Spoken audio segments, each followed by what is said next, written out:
મારી માને હંમેશા દીકરો જોઈતો હતો, એટલે મારી મા સાથેના મારા સંબંધો બહુ સ્નેહાળ ઉષ્માપૂર્ણ નથી રહ્યા, પણ મારા પિતા સાથેના મારા સંબંધો બહુ જ સરસ રહ્યા છે. અને મારી જિંદગીની તમામ ભૂલોમાં એ મારી સાથે રહ્યા છે, એવું કહીને કે તું પડીશ તો હું ઊભો છું. એક સાદો બહુ સરસ દાખલો આપો. હું મુંબઈ રહેતી હતી એકલી હોસ્ટેલમાં, હિન્દુસ્તાન થોમ્સનમાં કામ કરતી હતી. 1989-90માં 15-16-17 હજાર રૂપિયા પગાર. શું કરો તમે એટલા બધા પૈસાનું? એટલે વાપરો એટલે તમારી આજુબાજુના લોકો જે કરતા હોય તમને કરવાનું મન થાય. એટલે એડવર્ટાઇઝિંગ એજન્સીમાં એ સમયે સિગરેટ પીવી એ બહુ મોટી ફેશન હતી. બધા પીએ એટલે તમે પણ પીઓ, કંઈ એવું સિગરેટ એ કોઈ જરૂરિયાત નથી, ફેશન છે.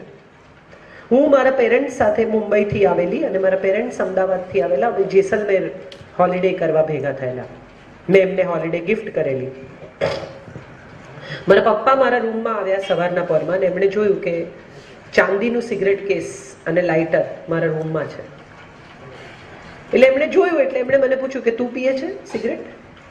હવે જો હું એમ કહું કે ના હું નથી પીતી, તો એનો અર્થ એમ થયો કે કોઈ રાત્રે મારા રૂમમાં હતું જે આ ભૂલી ગયું. અને જો હું એમ કહું કે હા હું પીઉં છું, તો મને ખબર જ હતી કે એમને નહીં ગમે. મેં 2 સેકન્ડ લીધી અને પછી હું સાચું બોલી કે હા હું સિગરેટ પીઉં છું. એટલે એમણે બહુ જ સરસ રીતે મને કહ્યું કે ખરેખર જરૂરિયાત હોય તો પી, અને શોખ હોય તો કારણ વગરનું વ્યસન શરૂ નહીં કરતી. જો આ ફેશનમાં પીતી હોય તો વ્યસન તરીકે શરૂ નહીં કરતી. અને આપણે બધા જ એ સ્થિતિમાં છીએ કે ફેશનમાંથી વ્યસન ક્યારે થઈ જાય ને એની આપણને ખબર નથી પડતી. ફેશન માટે આપણે બિયર ચાખીએ, ફેશન માટે આપણે સિગરેટ પીએ, બાકીના લોકો કરે છે માટે આપણે કરીએ, અને પછી ક્યારે એનું વ્યસન થઈ જાય એની આપણને ખબર જ ન પડે. એટલે મારા પિતાએ મને હંમેશા સાચું બોલવાની સવલત ઊભી કરી આપી. કેટલા બધા મા બાપ એવા હોય કે એમ કે બેટા સાચું બોલ, પછી હું તને માફ કરી દઈશ. પણ બિચારું બચ્ચું સાચું બોલે ને તો એને 2 પડે. મારા માતા પિતાએ મને સાચું બોલવાની રિટર્ન રિવોર્ડ્સ આપ્યા છે, મને માફ કરી છે. માટે કદાચ આ સ્વતંત્ર વિચારધારા ઊભી થઈ શકી છે. મને ખૂબ વાંચતી રાખી છે. પુસ્તકો આવતા રહ્યા અમારે ઘરે, રંગ રમકડા દિવાળીના ફટાકડા કશું નથી આવ્યું. ખૂબ પુસ્તકો, મને એ ઉંમરે પણ મારી પાસે કબાટ ભરીને પુસ્તકો હતા. સો હું માનું છું કે વાંચને પણ મારામાં ઘણો ફેરફાર કર્યો છે. અને બીજી મહત્વની બાબત એ છે કે હું મારા પિતાની સાથે દલીલ કરી શકું એટલી અમારા ઘરમાં સ્વતંત્રતા હતી. એટલે જો મારે કંઈ કહેવું હોય તો એ આર્ગ્યુમેન્ટ સાંભળે એટલા ઓપન માઇન્ડેડ હતા. ભલે પછી એમ કે ના આમ જ કરવાનું છે, પણ મારી દલીલ એકવાર સાંભળી લેવી એવી અમારા ઘરમાં પદ્ધતિ હતી અથવા પ્રથા હતી, જે મેં પણ ચાલુ રાખી છે. હું મારા દીકરાને ઘણી વાર કહું કે હા હું સાંભળું છું, તું કે પછી હું તને કહીશ કે મારે શું કહેવું છે.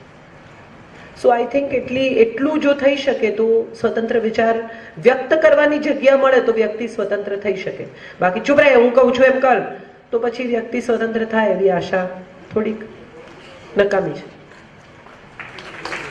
હું બહુ જ નજીક હતી મારા પિતાની, ખૂબ નજીક. આજે પણ મને I miss a man to talk to in my life. વાત કરી શકાય એવા પુરુષની મને બહુ ખોટ લાગે છે ઘણીવાર. મેડમ, હમણાં તમે જ કીધું કે તમારા ફાધરે તમને કીધું કે સિગરેટ માટેનું તમે ઉદાહરણ આપ્યું. હવે જે વ્યક્તિ સ્ટુડન્ટ અથવા બાળક એના મધર અથવા ફાધર જ ન હોય તો એમના વિશે તમારે શું કહેવાનું? ન હોય તો હું શું કહું બેટા? એમ મીન્સ કે મધર હોય એક જ અથવા તો ફાધર હોય, તો એટલું યાદ રાખવાનું કે આપણી માએ માતા અને પિતા બંનેની ડ્યુટી નિભાવી છે, અથવા પિતાએ મા અને પિતા બંને બનીને આપણને ઉછેર્યા છે. એટલે આપણી એમના પરત્વે બેવડી જવાબદારી છે. જેણે 2 રોલ કર્યા છે એને 2 પુરસ્કાર મળવા જોઈએ ને. એટલે આપણે ડબલ પુરસ્કાર આપવાનો, એમને ડબલ જવાબદારી લેવાની. આપણી એટલી જવાબદારી વધી જાય છે કે એમની એકલતાને આપણે દૂર કરવાની સમય આવે ત્યારે એમને એટલી કંપની આપવાની, કારણ કે એણે એની જિંદગીના ઉત્તમ વર્ષો મા અને પિતા બંને બનીને આપણી પાછળ ખર્ચ્યા છે. એ લફરા કરી શક્યા હોત, એ શરાબ પી શક્યા હોત, એણે કોઈ જિંદગીમાં બીજો પુરુષ શોધી લીધો હોત, તમને હોસ્ટેલમાં મૂકી દીધા હોત જેને પણ એ ન કર્યું. માટે એ અત્યંત સન્માનના અને આભારના અધિકારી છે. અને જીવનભર યાદ રાખવાનું કે જે કરી શક્યા હોત એણે નથી કર્યું. which is very important. જી હેલો મેમ, હાય. મારો ક્વેશ્ચન એ છે કે સપોઝ એક છોકરી આપણી લાઈફમાં છે કે જેને આપણે 5 વર્ષથી લવ કરી છે અને એની અંદર લવ મેરેજ કરવા છે, અને એક છોકરી એવી છે કે જેને આપણા મા બાપાએ પસંદ કરેલી છે, અને એ બે વચ્ચે એટલો ટાઈમ નથી કે આપણે પ્રૂવ કરી શકીએ, તો ત્યારે ડિસિઝન શું લેવું? ત્યારે એવું નક્કી કરવું કે પરણીશ તો આને પરણીશ, નહીં તો નહીં પરણું.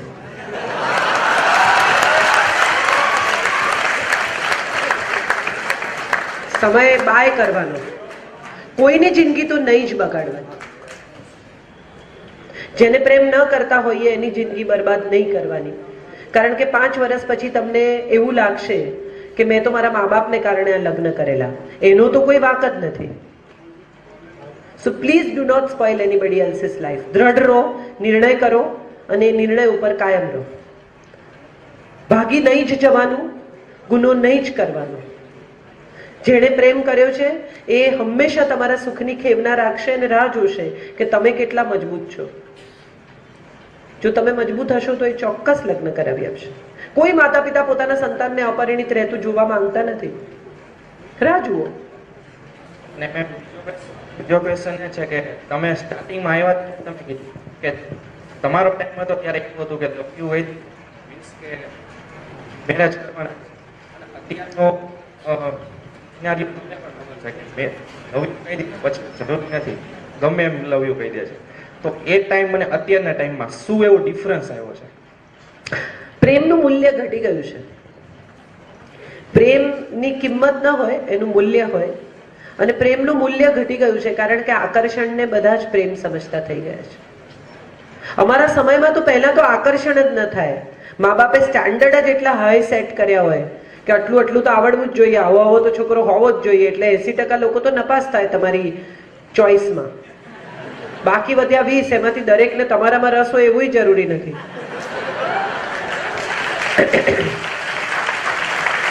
એની બી ચોઈસ હોય ને, એના બી સ્ટાન્ડર્ડ હોય, એમાં તમે ફિટ ના થતા હોય એવું બને. એટલે રહ્યા જ ઓછા, ચડાઈને રહે જ ઓછા. અને પછી એમાં પ્રેમ કરવાની હિંમત ના હોય. હિંમત હોય તો કામ હોય બીજા. फैज अहमद फैजनी एक बहुत सरस नज़म है. वो लोग बहुत खुशकिस्मत थे, वो लोग बहुत खुशकिस्मत थे जो इश्क को काम समझते थे और काम से आशिकी करते थे. हम जीते जी मसरूफ रहे, इश्क काम के आड़े आता रहा, काम इश्क को सताता रहा. हम जीते जी मसरूफ रहे, न इश्क किया न काम किया. बस એટલો ફેર છે અમારા સમયમાં અને તમારા સમયમાં કે અમને ન ઇશ્ક કિયા ન કામ કિયા. આપ ઇશ્ક ભી કરતે हैं और काम भी करते हैं. છેલ્લો સવાલ અને પછી બે છેલ્લા સવાલ લઈ લે. 3 ફિનિશ્ડ. Good evening ma'am. તમારી યોગ વિયોગ જે બુક છે એમાં વસુ કેરેક્ટર છે એમાં એના જેવા જ વિચારો સુધારા પણ છે, અને જે એનો એન્ડ છે એ મને સમજાતો નથી, એ વિશે હું થોડુંક મારે જાણવું છે. એનો એન્ડ એ છે કે પાછી જતી રહે છે જ્યાંથી આવી હતી ત્યાં. પૂજારીની દીકરી છે, સ્કૂલ શરૂ કરે છે. આખી જિંદગી એને જે કરવાનું હતું એ બધું કરી લીધા પછી જો એને એનું રિવોર્ડ ન મળે તો એકલતા જ જો એનું ભાગ્ય હોય તો હવે કોઈએ આપેલી એકલતા નથી જોઈતી, હવે પોતે ચૂઝ કરેલી એકલતા જોઈએ છે. But her life was perfect, બધું પરફેક્ટ થઈ ગયું. What is perfect? It is હા, એટલે justice exactly justice delayed is justice denied. તમને મોડો ન્યાય મળે ને જ્યારે મળે ત્યારે તમે એને સ્વીકારો એવું જરૂરી નથી. હવે હું આવી ગયો છું માટે મને સ્વીકારી લે એ પ્રકારની વસુંધરા છે જ નહીં. એને તો એટલું સમજાવવાનું હતું કે આ દુનિયા મેં ગોઠવી, હવે સંભાળ તારી દુનિયા હું ચાલી, હું ભાગી નથી તારી જેમ. અને છતાંય ક્યાં જાઉં છું એ કહીને જાય છે. એવું તો છે ને કે ભાગી છૂટે છે, બધાની પરમિશન લઈને જાય છે. પણ અગત્યનું એ છે કે પહેલી વારની એકલતા તમે મારા માથા પર ઠોકી બેસાડેલી એકલતા હતી. મારી પાસે કોઈ ચોઈસ નહોતી એ એકલતા ભોગવ્યા સિવાય. હવેની એકલતા મારું એકાંત છે, હું પસંદ કરું છું આ એકાંત. મારે નથી રહેવું તમારી સાથે.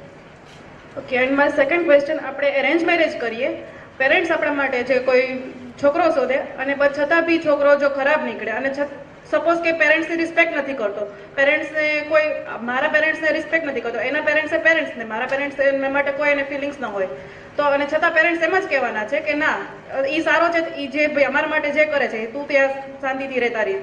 તો એવી વખતે આપણે શું કરવું જોઈએ? મતલબ તો ત્યાં સમાન આપણું ગવાય કે મારા પેરેન્ટ્સ સામાન્ય રીતે છે ને એવું છે કે આપણી કહેવાની રીત બહુ ખરાબ હોય છે.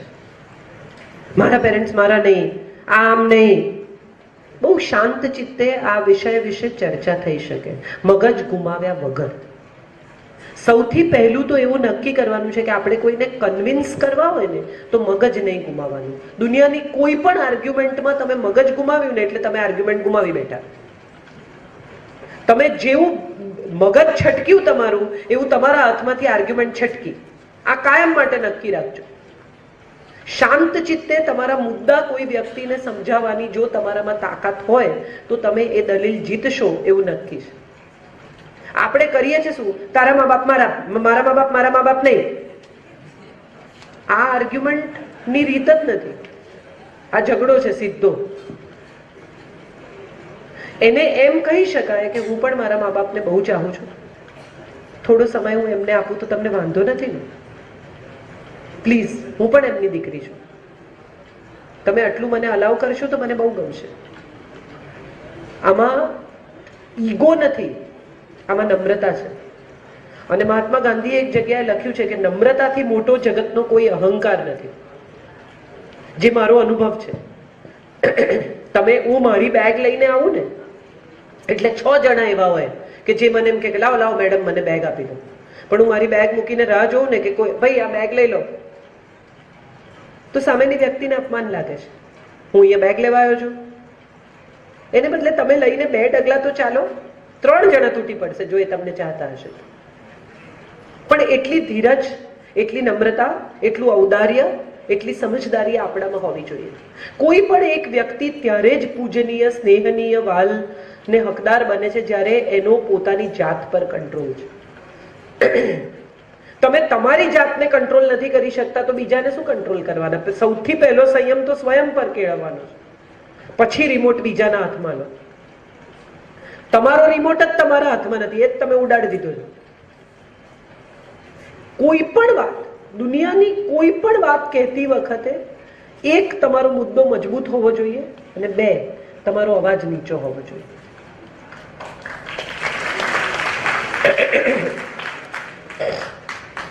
Good evening madam. તમે મેડમ એક ભાષા સાથે સંકળાયેલ છો, તો મારે અત્યાર સુધી મને જે જવાબ નથી મળ્યો એ કે બાળકનું પ્રાથમિક શિક્ષણ છે એ કઈ ભાષામાં હોવું જોઈએ, જેનો હજી સુધી કોઈ સોલ્યુશન નથી મળતું. માતૃભાષામાં. તો આગળ જતા મેડમ એને તકલીફ થાય? ના, ન થાય. મારો દીકરો ગુજરાતી મીડિયમમાં ભણ્યો છે, અંગ્રેજી, જર્મન, હિન્દી, ગુજરાતી સ્પષ્ટ બોલે છે, ચોખ્ખું, અને બંગાળી શીખી રહ્યો છે. ઓકે, સો ગુજરાતી એટલે માતૃભાષામાં જ ભણાવો. તમે તમારી ભાષામાં વિચારતા થશો તો દુનિયાની કોઈ પણ ભાષા શીખવી સરળ પડે. Okay, thank you madam. તમારી વિચારવાની ભાષા તમારી માતૃભાષા હોવી જોઈએ, પછી એનું ટ્રાન્સલેશન દુનિયાની કોઈ પણ ભાષામાં બહુ જ સહજતાથી અને સરળતાથી થઈ શકે. તમારો થોટ પ્રોસેસ જ પારકી ભાષાનો છે તો તમે કોઈ કેવી રીતે વિચારી શકો? તમને અંગ્રેજી એ તમારી માતૃભાષા નથી, તમને શબ્દો જ નહીં સૂજે વિચારતી વખતે. બહુ સાદું. તમે તો રાજકોટના છો, બધાને લોક સાહિત્ય સાથે જોડાયેલા છો. આપણે બધા એમ કે છે કે ગુજરાતીમાં અમુક શબ્દો નથી, આમ નથી, ફલાણું નથી. બ્રેકફાસ્ટ, લંચ ને ડિનર એવા શબ્દો ગુજરાતી પાસે પણ છે. શિરામણ, રોંઢો અને વાળું.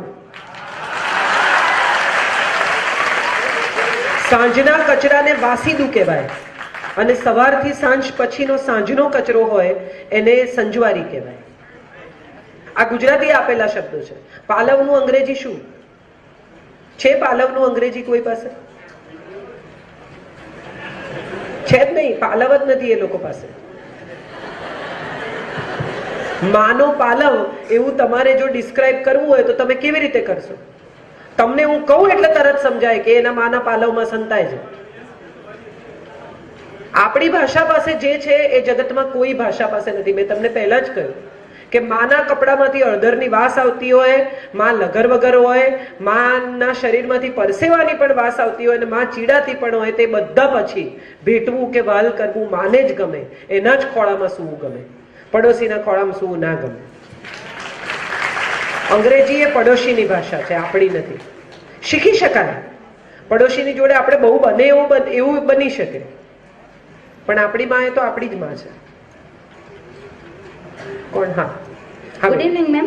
હા બેટા. મારો ક્વેશ્ચન એવો છે કે આજકાલ છે ને ગર્લને પ્રાયોરિટી તો મળે જ છે, બટ અમુક એરિયામાં એવું છે કે ગર્લને છે ને જજ એના ક્લોથ્સ ઉપરથી કરે છે કે જો એ વેસ્ટર્ન લુક પહેરે છે તો એ વેસ્ટર્નથી બિલોંગ કરે છે, અને એના કલ્ચર કે એનું નેચર કે એ બધું વેસ્ટર્નથી હશે એમ.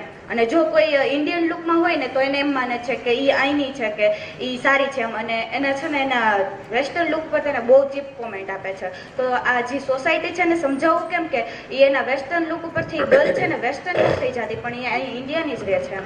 સોસાયટી નહીં સમજે, આ પહેલું સત્ય. અને બીજું સત્ય એ કે હમણાં થોડા સમય પહેલા મેં ફેસબુક ઉપર અમેરિકામાં મારા શોર્ટ્સમાં ફોટા અપલોડ કરેલા. મેં અમેરિકામાં શોર્ટ્સ પહેરેલી ને ફોટા કોઈકે પાડ્યા અને મેં અપલોડ કર્યા. મને બહુ મજા આવી એ જગ્યા જોઈને. એટલે લોકોએ મારા ફેસબુક ઉપર લખ્યું કે આપણી અસ્મિતાનું શું, ને તમે સાડી પહેરો છો ત્યારે બહુ સુંદર લાગો છો, ને તમે આ શોર્ટ્સમાં ફોટા અપલોડ કરો ને ગુજરાતી લેખકનું આ અપમાન છે ને ફલાણું છે. ત્યારે મેં એક જ વાક્ય લખ્યું હતું, તમારે મારા લખાણ સાથે સંબંધ છે કે મારા કપડા સાથે? હું શોર્ટ્સ પહેરું એટલે હું ખરાબ લેખક થઈ ગઈ, અને હું સાડી પહેરું તો હું સારી લેખક?